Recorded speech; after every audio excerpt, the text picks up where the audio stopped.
Mesdames, Mesdemoiselles et Messieurs, bonjour et bienvenue sur Contact Pro Life. Nous voici encore une fois de plus dans notre tranche de CUM, c'est-à-dire couverture universelle de la maladie. Merci pour vos réactions. Docteur, bonjour. Bonjour. Comment ça va? Bon, ça va. Ok, donc nous avions passé un moment, on ne s'est pas revu. Qu'est-ce qui s'est passé? Vous aviez manqué un rendez-vous? Bon, je présente toutes mes excuses. C'était suite à des charges professionnelles que j'avais. Je n'ai pas pu me présenter. Ok.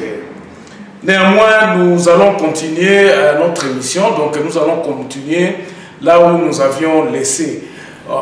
La partie qui suivait, nous avions parlé au départ, on avait présenté le projet. Donc, nous sommes en train de parler de la couverture de maladies. Donc, nous avions parlé du projet en général.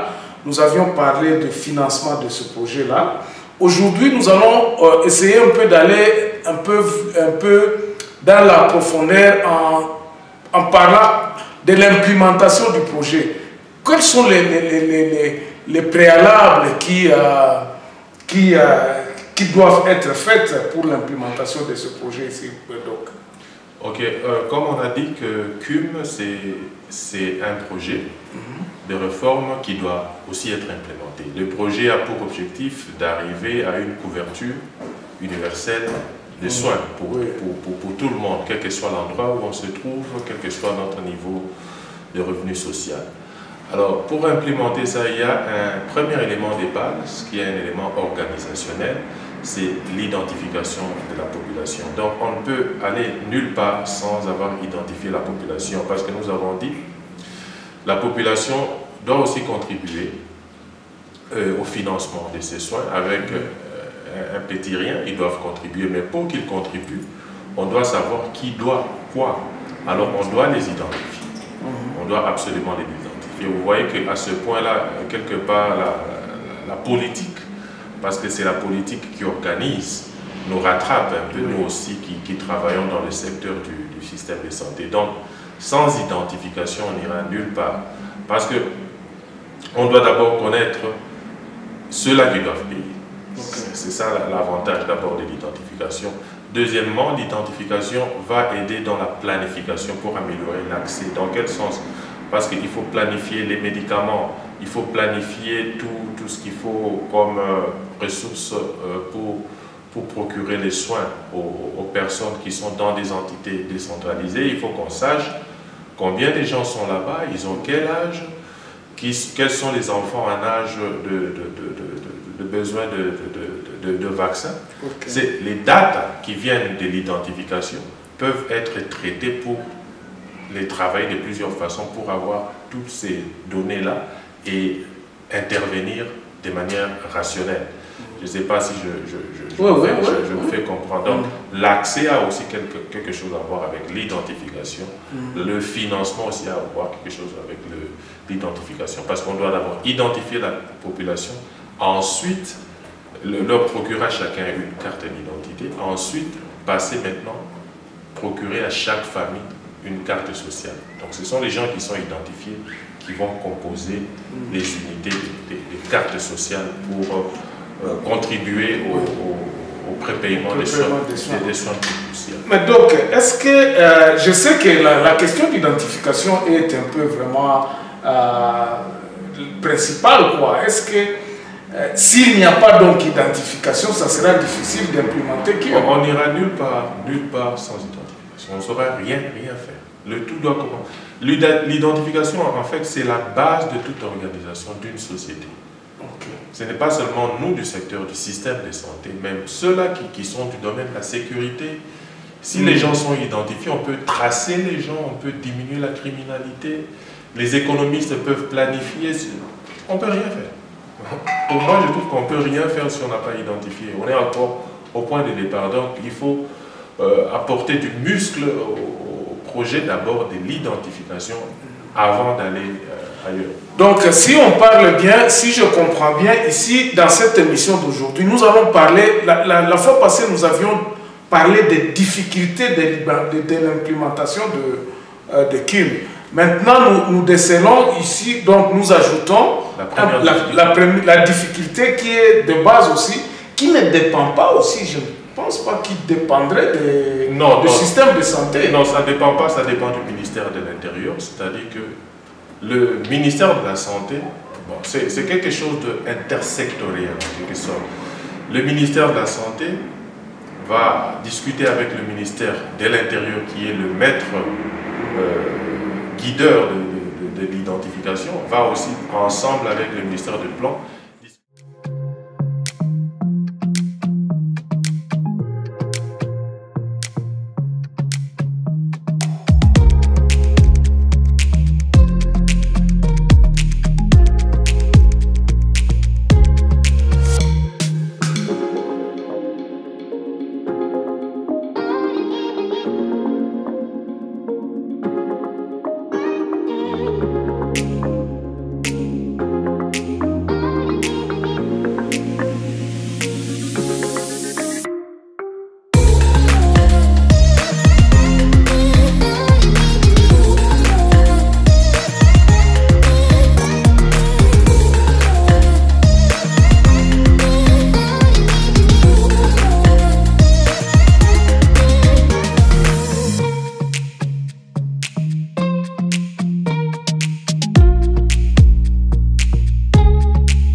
Comment est-ce qu'ils peuvent organiser l'identification, parce que nous allons leur dire, pour que la population contribue au prépaiement des soins, nous avons besoin de leur donner des cartes sociales à chaque famille, pour savoir chaque famille contribue autant. Une carte numérique. Et pour qu'ils aient cette carte numérique, il faut qu'on ait d'abord identifié chaque individu conformément à la loi du pays. Nous avons des propositions sur ce que nous pensons, comment est-ce que l'identification peut se procéder. Ok, l'identification c'est quelque chose de très parmi les prérogatives, disons les préalables. Mais pendant ce temps-là, on va mettre le projet dans le tiroir parce que qu'est-ce que vous pensez? L'implémentation du projet a plusieurs activités. On doit implémenter des infrastructures pour améliorer l'accès, comme je dis. On doit former les personnels qui doivent travailler pour améliorer justement l'accès. On doit former les personnels à comment gérer les finances. En même temps, on doit commencer déjà à identifier la population et après l'identification, composer des cartes sociales avec l'aide du ministère des Affaires sociales. Parce que pourquoi nous ne disons pas carte de santé, nous disons carte sociale parce que nous voulons qu'on prenne avantage de ces services de santé pour utiliser les mêmes cartes pour offrir d'autres services que l'État peut bien vouloir offrir aux populations dans l'avenir, cette même carte. Donc dès lors qu'on aura numérisé ces choses-là, je crois que ça va faire avancer les pays dans beaucoup de canaux en même temps. Oui. Ok. Et donc, il y a le problème d'identification qui est majeur. J'ai reçu des questions qui nous demandaient quel CUM et les organisations internationales qui fonctionnent, bien sûr sans identification. Comment est-ce que notre système de santé s'intègre avec les autres organisations internationales, ONG, qui fonctionnent, qui pourtant il y a beaucoup trop de difficultés comme dans les éléments que nous avions vus la semaine passée. CUM, comment il va s'intégrer, comment est-ce qu'il va collaborer, il va se retrouver avec tous ces organismes internationaux qui sont sur place. Bon, vous voulez parler des organismes internationaux qui sont des acteurs d'octroi des soins ou bien les acteurs de financement, c'est deux choses. D'octroi des soins, parce que ok, il y a des ONG qui procurent les soins. D'abord, on doit les qualifier. À quel niveau on peut les qualifier? Sont-ils des centres de santé? Sont-ils des hôpitaux? Et en fonction de ça, on peut les incorporer dans le système et leur allouer une mission spéciale de genre de services qu'ils peuvent procurer dans le cadre de la couverture universelle de la santé. Je crois qu'on aura l'occasion de parler de ça vraiment en détail. Mais ce que je voulais vraiment qu'on puisse asseoir aujourd'hui, c'est l'identification. Comment est-ce qu'on peut les faire? Parce que nous avons quand même des propositions de quelle manière cette identification peut se faire et de quelle manière, à partir de l'identification, on peut aboutir à l'élaboration des cartes sociales. Est-ce que cela ne nous pousse pas sur le terrain politique, parce que cela ne dépend pas des personnels de santé? Absolument, c'est un terrain pratiquement politique, parce que c'est le politique qui détermine l'organisation, en fait. Donc c'est un terrain purement politique. D'abord, il faut arriver à définir ce que c'est l'identification. Identifier un individu, c'est connaître d'abord comment il s'appelle. On doit savoir, parce que nous avons des noms il y a un nom, un poste. Je pense en général au Congo, même les étrangers qui arrivent chez nous, c'est ça. On a deux composantes dans le nom. Ton nom spécifique et ton nom de famille dont tu as hérité de ta famille. Et ça fait ainsi le nom et le prénom. Donc, identifier un individu, c'est d'abord connaître son nom. Connaître son âge, c'est-à-dire quand est-ce qu'il est né, quelle date exactement, où est-ce qu'il est né, où est-ce qu'il habite,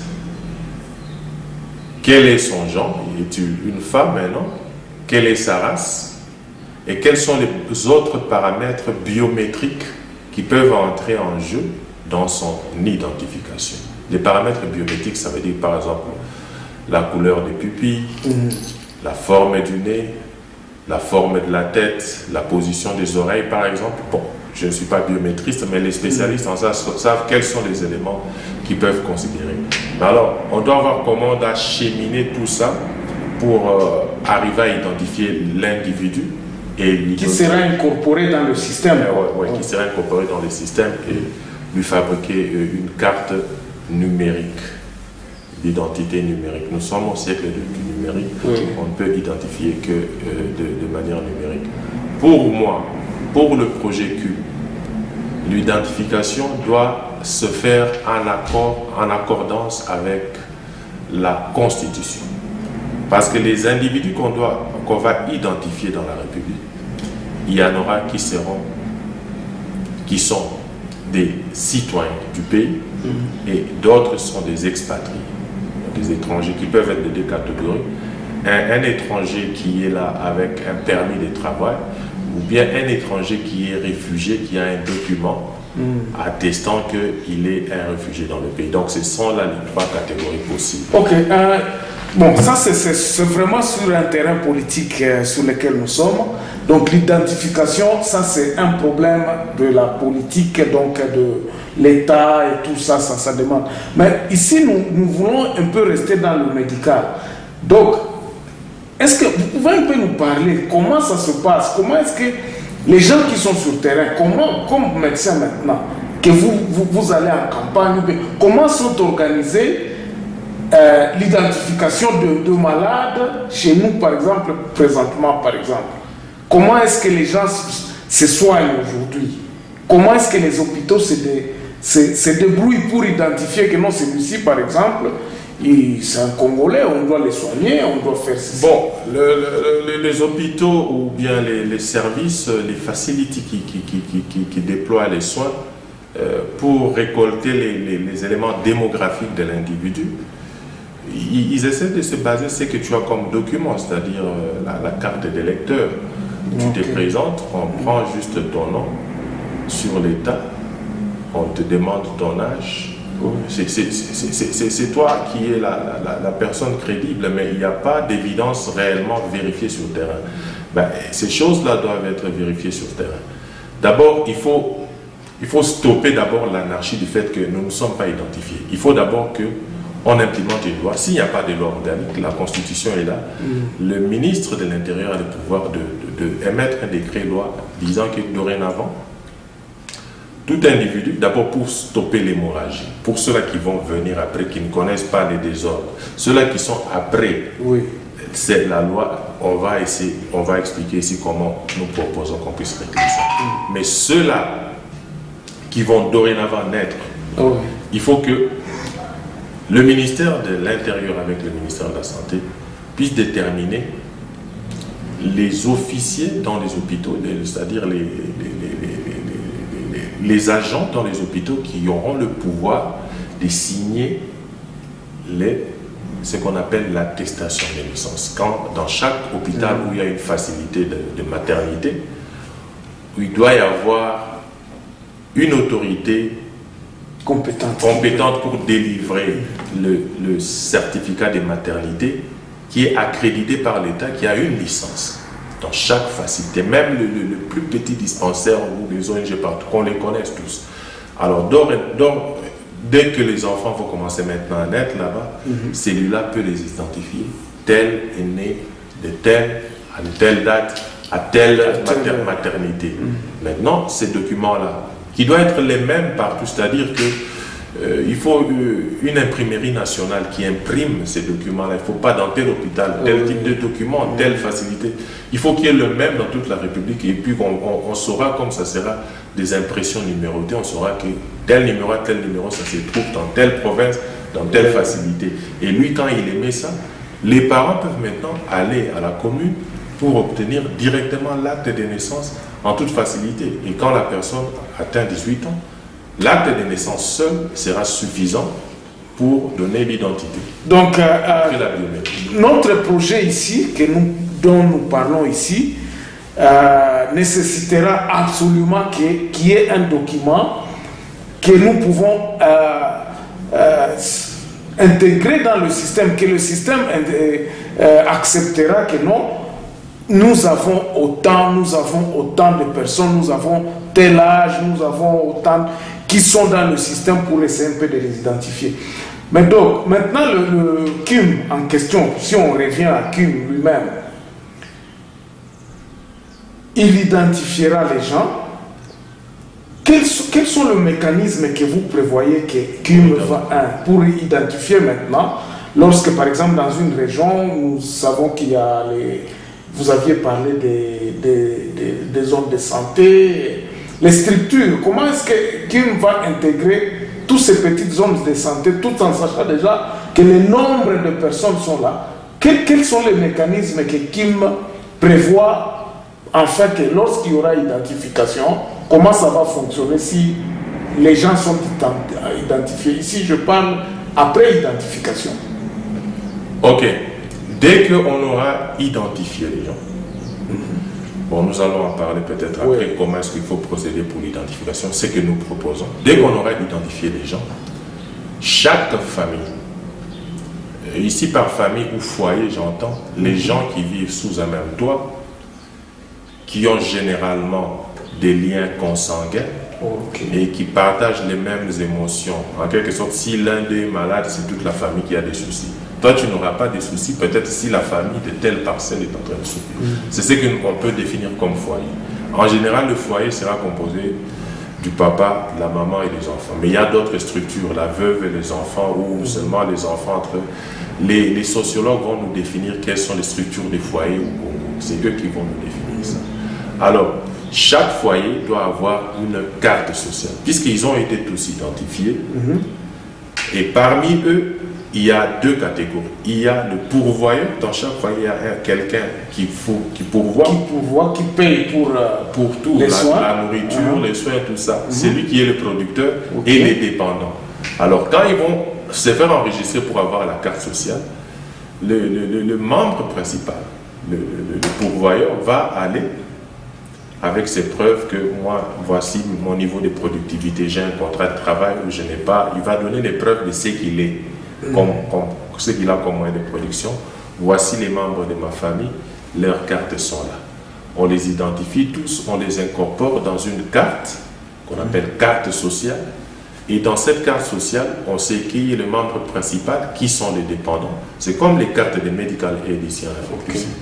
Et on sait quel est le niveau de productivité, le pouvoir d'achat de cette famille. Et par là, on saura combien ils doivent payer chaque mois. Ça sera une carte numérique. Alors, j'ai parlé de $2. En fait, ça doit fluctuer de 2 à 5 $, à mon avis, parce que toutes les familles n'ont pas le même niveau social. Là, vous parlez de 2 à 5 $ à chaque membre ou bien à chaque foyer? À chaque par membre, par donc, foyer. si par exemple, si le foyer a 20 personnes, ça sera 20 $. Par an. Ok. Alors, dès qu'ils ont payé, la carte numérique, il y a des codes dans la carte numérique pour quand on check pour savoir que